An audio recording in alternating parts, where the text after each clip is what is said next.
ಈಗಾಗಲೇ ಜಗತ್ತಿನಲ್ಲಿರುವ ಹಲವಾರು ದೇಶಗಳ ಸಂವಿಧಾನಗಳ ಬಗ್ಗೆ ಅಧ್ಯಯನ ಮಾಡಿದ್ದೀವಿ. ಹಾಗಾದರೆ ಜಗತ್ತಿನಲ್ಲಿರುವ ಅತಿದೊಡ್ಡ ಲಿಖಿತ ಸಂವಿಧಾನ ಯಾವುದು?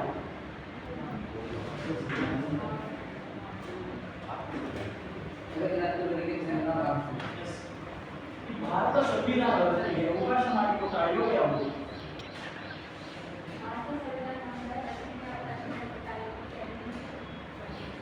ಭಾರತ ಸಂವಿಧಾನ ರಚನಾ ಸಭೆಯ ಕಾಯಂ ಅಧ್ಯಕ್ಷರು ಯಾರಾಗಿದ್ದರು?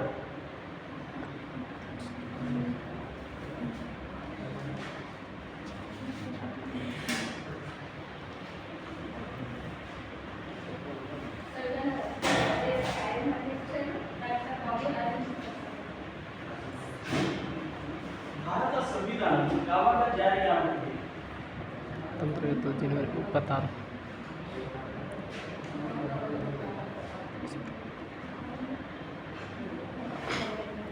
ಭಾರತ ಸಂವಿಧಾನ 1946 ಡಿಸೆಂಬರ್ 9ರಂದು ಜಾರಿಯಾಗಿದೆ.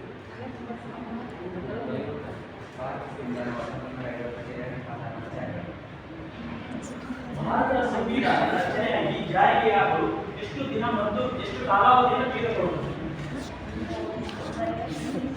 ಭಾರತ ಸಂವಿಧಾನವು ರಚನೆಯಾಗಲು ಮತ್ತು ಅದು ಶಾಶ್ವತವಾಗಿ ಜಾರಿಯಾಗಲು ತೆಗೆದುಕೊಂಡ ಕಾಲಾವಧಿ ಎಷ್ಟು?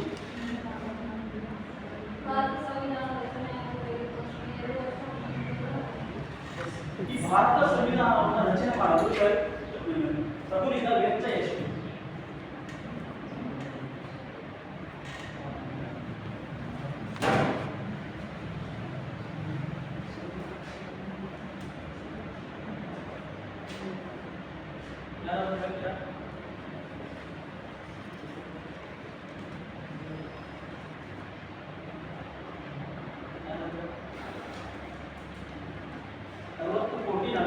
ರೂಪಾಯಿ ಸಂವಿಧಾನ ರಚನೆ ಮಾಡಲು ವೆಚ್ಚ ಹೋಗಿದೆ. ವಿದ್ಯಾರ್ಥಿಗಳೇ, ನಾವು ಇವತ್ತು ಸಂವಿಧಾನ ರಚನೆ ಬಗ್ಗೆ ಆ ಬಗ್ಗೆ ಅಧ್ಯಯನ ಮಾಡೋಣ.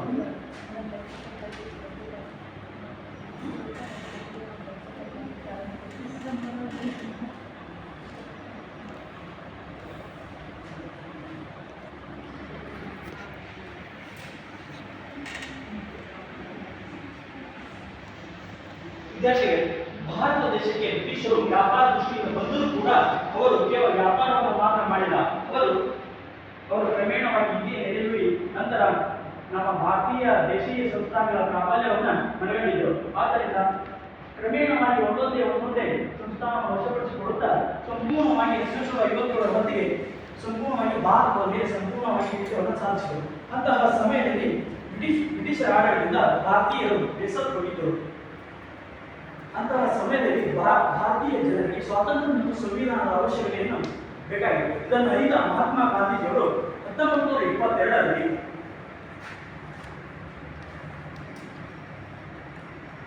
ಮೊದಲ ಬಾರಿಗೆ ಮಹಾತ್ಮ ಗಾಂಧೀಜಿಯವರು ಭಾರತೀಯರಿಗೆ ಸಂವಿಧಾನದ ಪರಿಕಲ್ಪನೆಯನ್ನು ಪರಿಚಯಿಸಿದ ವ್ಯಕ್ತಿ. ಇವರ ನಂತರ 1934ರಲ್ಲಿ ಎನ್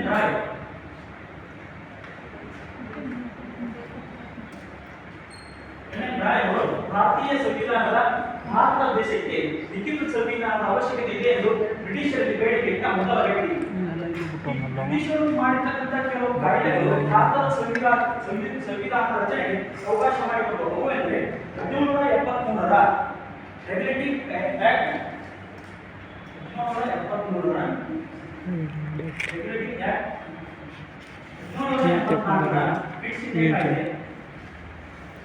1774ರ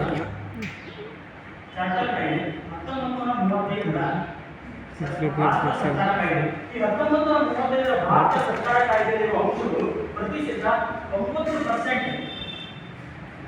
ಈಗ ಈ ಭಾರತೀಯ ಸಂವಿಧಾನ ಇರತಕ್ಕಂಥ ಅಂಶಗಳು ಈ ಕಾಯ್ದೆಯಲ್ಲಿರುವ 1935ರ ಕಾಯ್ದೆಯಲ್ಲಿರುವ ಅಂಶಗಳು ಪ್ರತಿಶತ 90% ಈ ಅಂಶಗಳು ಈಗ ಪ್ರಸ್ತುತ ಸಂವಿಧಾನದಲ್ಲಿ ಅಡಕವಾಗಿವೆ. ಈಗ ಭಾರತಕ್ಕೆ ಸಂವಿಧಾನದ ರಚನೆಗೆ ಬ್ರಿಟಿಷ್ ಆಯೋಗವು ಒಂದಿಷ್ಟು ಆಯೋಗಗಳನ್ನು ಕೂಡ ಕಳಿಸುತ್ತದೆ. ಅದರಲ್ಲಿ ಒಂದನೇ ಆಯೋಗ ಕ್ರಿಪ್ಸ್ ಆಯೋಗ.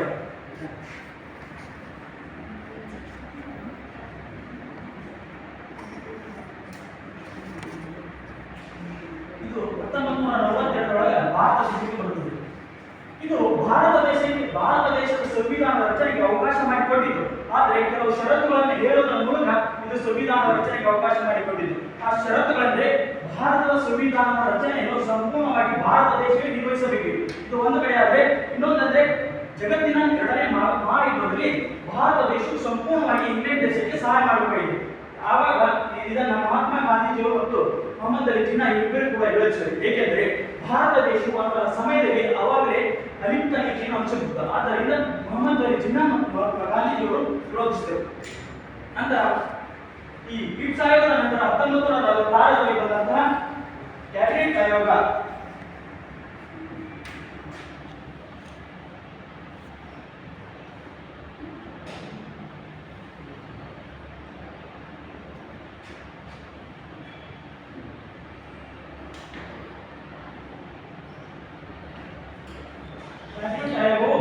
ಭಾರತ ದೇಶಕ್ಕೆ 1946 ಬರುತ್ತದೆ. ಈ ಆಯೋಗವು ಭಾರತ ದೇಶದ ಸಂವಿಧಾನ ರಚನೆಗೆ ಸಂಪೂರ್ಣವಾಗಿ ಅವಕಾಶ ಮಾಡಿಕೊಡುತ್ತದೆ. ಆದ್ದರಿಂದ ಭಾರತದ ಮೊಟ್ಟ ಮೊದಲ ಸಂವಿಧಾನ ರಚನಾ ಸಭೆಯ ಮೊದಲ ದಿನವು 1946 ಡಿಸೆಂಬರ್ 9ರಂದು ಜರುಗುತ್ತದೆ. ದೆಹಲಿಯ ಸೆಂಟ್ರಲ್ ಹಾಲ್ನಲ್ಲಿ ನಡೆಯುತ್ತದೆ. ಇದರ ಹಂಗಾಮಿ ಅಧ್ಯಕ್ಷರಾಗಿ ಡಾಕ್ಟರ್ ಸಚ್ಚಿದಾನಂದ ಸಿನ್ಹಾ ಅವರು ವಹಿಸಿಕೊಳ್ಳುತ್ತಾರೆ. ಯಾರು? ಡಾಕ್ಟರ್ ಸಚ್ಚಿದಾನಂದ ಸಿನ್ಹಾ. ಇವತ್ತು 2 ದಿನಗಳ ನಂತರ ಅಂದರೆ 1946 ಡಿಸೆಂಬರ್ 11ರಂದು ದೆಹಲಿಯ ಸೆಂಟ್ರಲ್ ಹಾಲ್ನಲ್ಲಿ ಮತ್ತೊಂದು ರಚನಾ ಸಭೆ ನಡೆಯುತ್ತದೆ. ಇದರ ಕಾಯಂ ಅಧ್ಯಕ್ಷತೆಯಲ್ಲಿ ಯಾರು ವಹಿಸಿದ್ರು ಅಂದ್ರೆ ಡಾಕ್ಟರ್ ಬಾಬು ರಾಜೇಂದ್ರ ಪ್ರಸಾದ್.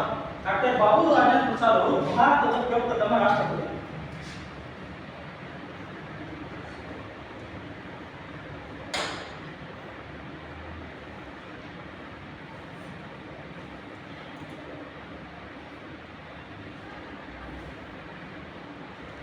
ಈ ರಚನಾ ಸಭೆಯಲ್ಲಿ ಒಟ್ಟು 389 ಜನ ಭಾಗವಹಿಸುತ್ತಾರೆ. ಅದರಲ್ಲಿ ಪ್ರಾಂತೀಯ ಸಭೆಯಿಂದ ಶಾಸನಗಳಿಂದ ಆಯ್ಕೆಯಾಗುವ ಸಂಖ್ಯೆ 293. ದೇಶೀಯ ಸಂಸ್ಥಾನಗಳಿಂದ ಆಯ್ಕೆಯಾಗುವ ಸಂಖ್ಯೆ 94. ಕೇಂದ್ರಾಡಳಿತ ಪ್ರದೇಶಗಳಿಂದ ಆಯ್ಕೆಯಾಗುವ ಸಂಖ್ಯೆ 4. ಇವರಿಷ್ಟು ಕೂಡ ಭಾರತ ಸಂವಿಧಾನ ರಚನೆಯಲ್ಲಿ ಭಾಗವಹಿಸುತ್ತಾರೆ. ಇದರಲ್ಲಿ 15 ಜನ ಮಹಿಳೆಯರು ಕೂಡ ಭಾಗವಹಿಸುತ್ತಾರೆ. ಅದರಲ್ಲಿ ಪ್ರಮುಖವಾಗಿ ಸರೋಜಿನಿ ನಾಯ್ಡು, ಅಮೃತ್ ಕೌರ್, ವಿಜಯಲಕ್ಷ್ಮಿ ಪಂಡಿತ್ ಮುಂತಾದವರು ಕೂಡ ಭಾಗವಹಿಸುತ್ತಾರೆ. ಈ ಸಂವಿಧಾನದ ರಚನೆಗೆ ಸಂಬಂಧಪಟ್ಟಂತೆ ವಿಷಯಗಳನ್ನ ವೀಕ್ಷಿಸಲು ಅಥವಾ ಚರ್ಚಿಸಲು ಕೆಲವು 22 ಸಮಿತಿಗಳನ್ನ ಭಾರತೀಯ ಸಂವಿಧಾನ ರಚನಾಕಾರರು ನೇಮಿಸುತ್ತಾರೆ. 22 ಸಮಿತಿಗಳು, ಮುಖ್ಯ ಸಮಿತಿಗಳು 22.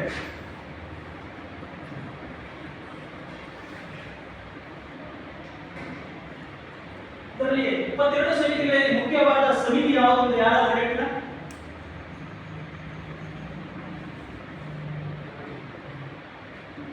ಈ 22 ಸಮಿತಿಗಳಲ್ಲಿ ಯಾವುದಾದ್ರೂ ಒಂದು ಸಮಿತಿ? ಎಸ್, ಕರಡು ಸಮಿತಿ.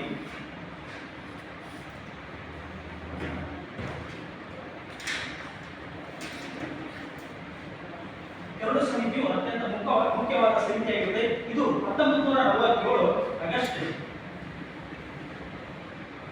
29ರಂದು ರಚನೆಯಾಗುತ್ತದೆ.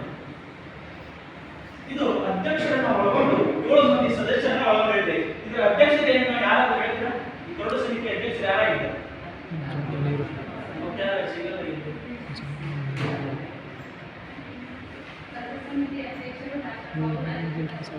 ಈ ಡಾಕ್ಟರ್ ಬಿ.ಆರ್. ಅಂಬೇಡ್ಕರ್ ಅವರನ್ನ ಭಾರತದ ಸಂವಿಧಾನದ ಶಿಲ್ಪಿ ಎಂದು ಕೂಡ ಕರೆಯಲಾಗುತ್ತದೆ. ಅದು ಹೇಗೆಂದರೆ ಜಗತ್ತಿನಲ್ಲಿರುವ ಹಲವಾರು ದೇಶಗಳ ಸಂವಿಧಾನಗಳ ಬಗ್ಗೆ ಅಧ್ಯಯನ ಮಾಡಿ ನಮ್ಮ ಭಾರತ ದೇಶಕ್ಕೆ ಅಚ್ಚುಕಟ್ಟಾದ ಸಮರ್ಪಕವಾದ ಸಂವಿಧಾನವನ್ನು ಸಮರ್ಪಿಸಿದ ಕೀರ್ತಿ ಡಾಕ್ಟರ್ ಬಾಬಾ ಸಾಹೇಬ್ ಅಂಬೇಡ್ಕರ್ ಅವರಿಗೆ ಸಿಗುತ್ತದೆ. ಆದ್ದರಿಂದ ಇವರನ್ನು ಸಂವಿಧಾನದ ಶಿಲ್ಪಿ ಎಂದು ಕೂಡ ಕರೆಯಲಾಗುತ್ತದೆ. ಭಾರತ ಸಂವಿಧಾನವು 1949 ನವೆಂಬರ್ 26ರಂದು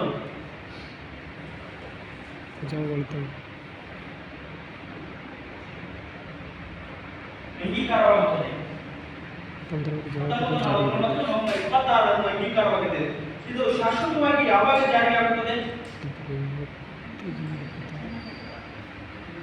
1950 ಜನವರಿ 26ರಂದು ಜಾರಿಗೆ ಬಂದಿತ್ತು.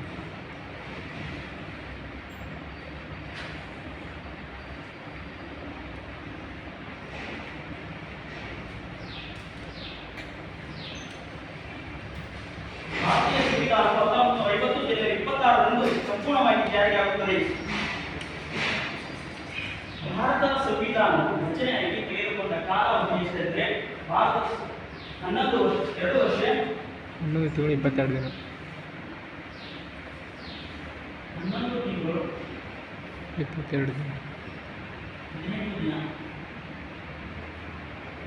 ಭಾರತ ದೇಶದ ಸಂವಿಧಾನವನ್ನು ಜನವರಿ 26ರಂದೇ ಯಾಕೆ ಜಾರಿಗೆ ಮಾಡ್ತಾರೆ?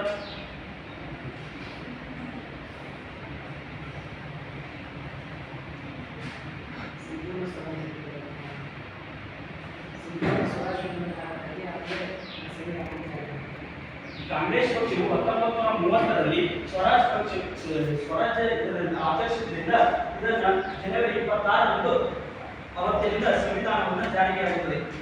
ಈ ಸಂವಿಧಾನ ರಚನಾ ಸಭೆಯ ಕೊನೆಯ ದಿನ ಯಾವಾಗ ಅಂದ್ರೆ 1950 ಜನವರಿ 24.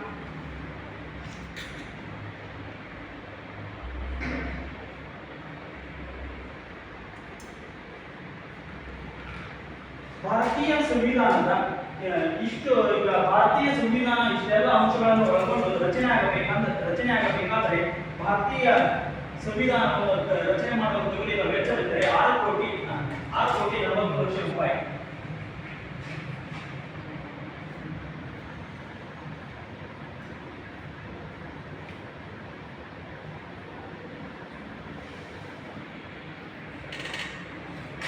ಹೀಗೆ ಭಾರತೀಯ ಸಂವಿಧಾನವು ರಚನೆ ಆದ ಸಂದರ್ಭದಲ್ಲಿ ಒಟ್ಟು 22 ಭಾಗ, ಒಟ್ಟು 395 ಮೂಲ ಸಂವಿಧಾನದಲ್ಲಿ 395 22 ಭಾಗಗಳನ್ನು ಹೊಂದಿದೆ. 395 ವಿಧಿಗಳನ್ನು ಒಳಗೊಂಡಿದ್ದು 8 ಅನುಸೂಚಿಗಳನ್ನು ಒಳಗೊಂಡಿದೆ. 22 ಭಾಗಗಳನ್ನು ಒಳಗೊಂಡಿದ್ದು 8 ಅನುಸೂಚಿ.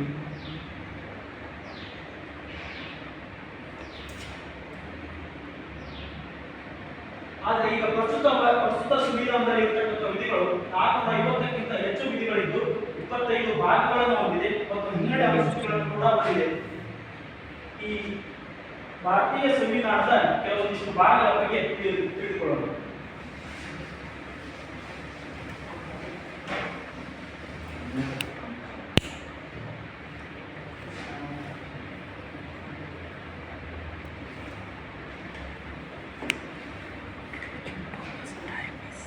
ಭಾರತ ಸಂವಿಧಾನದ 1ನೇ ಭಾಗ ಯಾವುದರ ಬಗ್ಗೆ ತಿಳಿಸುತ್ತದೆ?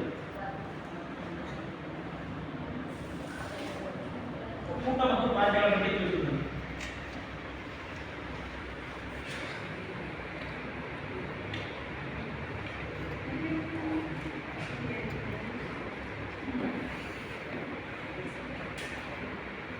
ಎರಡನೇ ಭಾಗ ಪೌರತ್ವದ ಬಗ್ಗೆ ತಿಳಿಸುತ್ತದೆ. ಮೂರನೇ ಭಾಗ ಮೂಲಭೂತ ಹಕ್ಕುಗಳು. 4ನೇ ಭಾಗ ರಾಜ್ಯದ ವೃತ್ತಗಳ ಬಗ್ಗೆ ತಿಳಿಸುತ್ತದೆ. ಇಷ್ಟು ವ್ಯಾಖ್ಯೆ ನಾವು ಸಂವಿಧಾನದ ರಚನೆ ಬಗ್ಗೆ ಅಧ್ಯಯನ ಮಾಡಿದೆವು. ಹಾಗಾದರೆ ಭಾರತೀಯ ಸಂವಿಧಾನದ ಪಿತಾಮಹ ಯಾರು?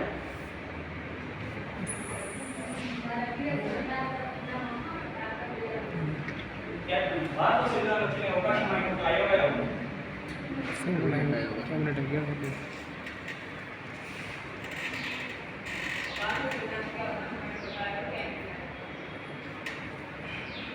ಭಾರತ ಸಂವಿಧಾನವನ್ನು ರಚನೆ ಮಾಡಲು ತಗುಲಿದ ವೆಚ್ಚ ಎಷ್ಟು? 30 ಲಕ್ಷ.